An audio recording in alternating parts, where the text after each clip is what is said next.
Hey guys, Sam here from Ecommerce.com. In this video, you're going to learn how to be profitable with your Google Ads account for your e-commerce store.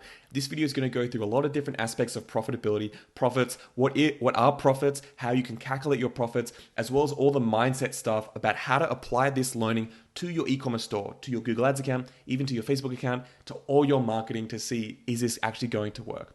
Let's get into it right now. So what is profitability? I like to think about profitability as the amount of money you have in your bank account at the end of the month after you've got all your sales, paid all your expenses, and paid for your products to your supplier. Now, of course, it's going to change month to month because sometimes you have to pay your supplier in advance to get that stock imported or whatever fulfillment model you're using. But I like to think about it this way. So imagine if you stopped your business at the end of this month, how much profit would you have in your bank account for this month or even for your whole business there for you to take and put into your own personal savings account or wherever you want to put it.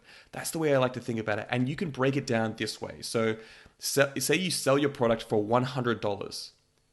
Well, you can split up all the different parts of that sale into the cost of the product, which may be 50%, depending on the cost of your product. It varies depending on the store and the product.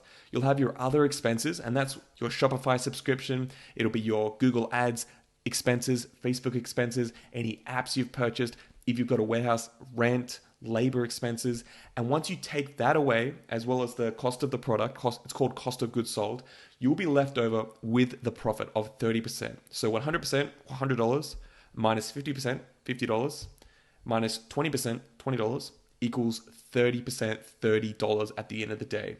And this is really good because it means when you do your marketing and you run your Google Ads account, you can actually calculate what is the most that you can pay per customer or per order and still be profitable. So in this case, say you sold your products on Google Ads for $100. You have to pay your supplier $50 for that product as well. You're left with $50 for all your expenses and your profitability. Or you can take away on a per product basis, a unit basis, how much it's going to cost for your Shopify subscription.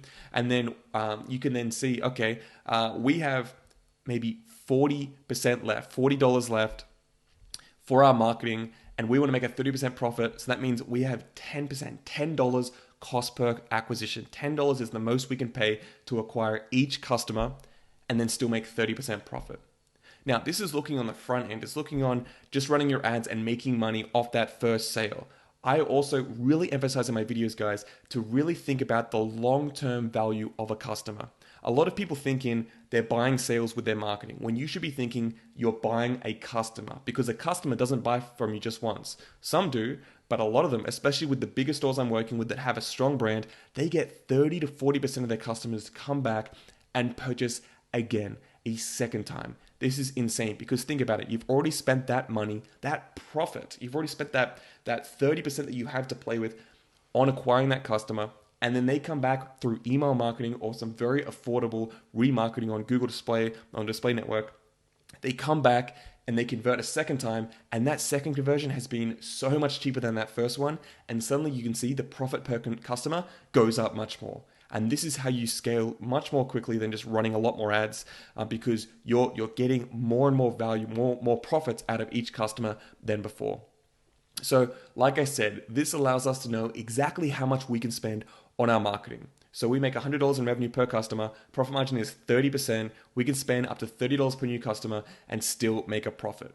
Now, when I do this in my Google Ads accounts, I like to create custom columns, and I'm going to mention that a little bit later in this video. But I like to use custom columns because we'll actually work out the actual total profit margin before ad spend and add this back into the account as a custom column so we can see on a per campaign, keyword, ad group, shopping product group, every single basis, how much profit it's actually generated. And this is really, really helpful because with your marketing, you want to know what's working, what's not working. And you do this by using the right metrics, the right measurement, which is profit generated. And once you can actually know your profitability, guys, it makes it so much easier to know what you should be doing for your store because you just follow the profits. You track the metrics. How much is email marketing generating? How much is Facebook ads generating? How much is Google ads generating? And look and see, okay, I've got this much budget. I've got this much profit. Where should I allocate this money for next month? And this is like a way that very successful stores operate. They look at their budget, they do their budgets, and they look at what's working, and they allocate more funds towards what's really, really killing it. Because then, it's all about taking away the bad stuff and adding in more good stuff.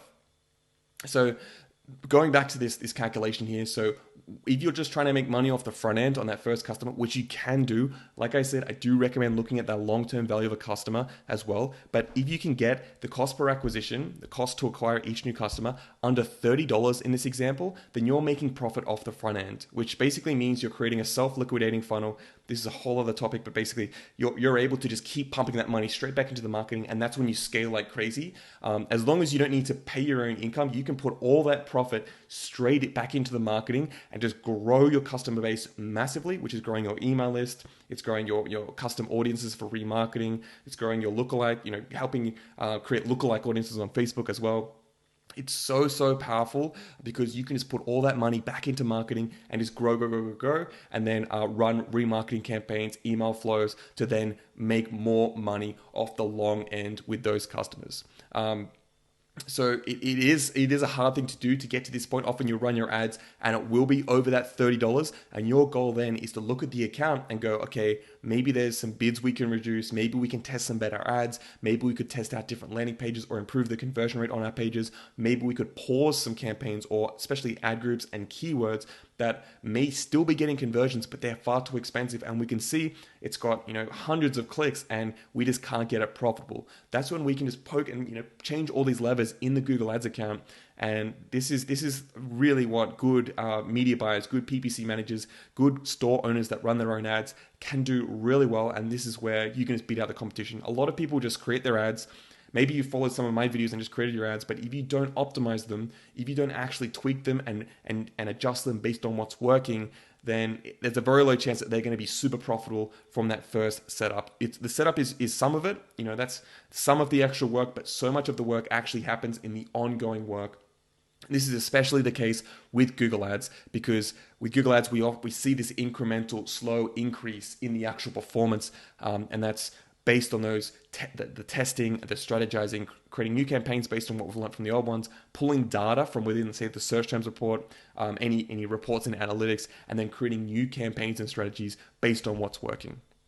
So the next question I want to ask is, why do we actually use profitability? And a lot of people will say, why don't we just use how many clicks we get, or the traffic or the impressions? And some people actually focus on that, and this. You can do that if you've got a lot of money to spend and you're really caring about brand awareness. But most stores and most store owners, they're bootstrapped, and they care about actually making a profit straight away, because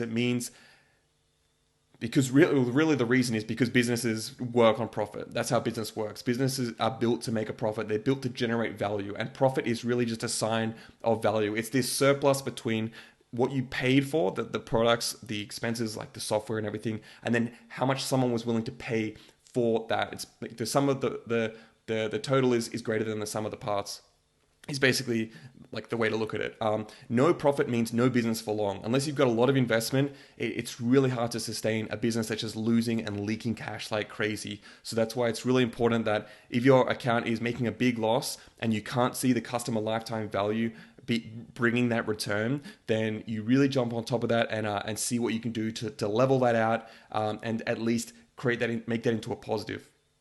So like I said, when we're doing our marketing, we really want to spend our money based on what's working, because cash is a limited resource, and we want to spend our money on what's actually working first. And a good way to think about this is when you have your Google Ads account, even all your strategies, your email marketing, Google Ads, Facebook ads, Bing ads, any sort of marketing you're doing, if you're using a Groupon or anything, you'll have all these strategies that you're running, and each one is going to have varying levels of total volume of sales that's bringing in, as well as the actual profitability, the average profit per sale, or the total profits generated. And your job is to balance these and find what's working the most and put more money and more effort into that. The same thing is within a Google Ads account, even within a shopping campaign. You open up your shopping campaign, you look at all the products when you split them out based on the product level, and you'll find that there are some products that are absolutely killing it, that may have a ROAS of 14, but then there are products that have a ROAS of 0.5.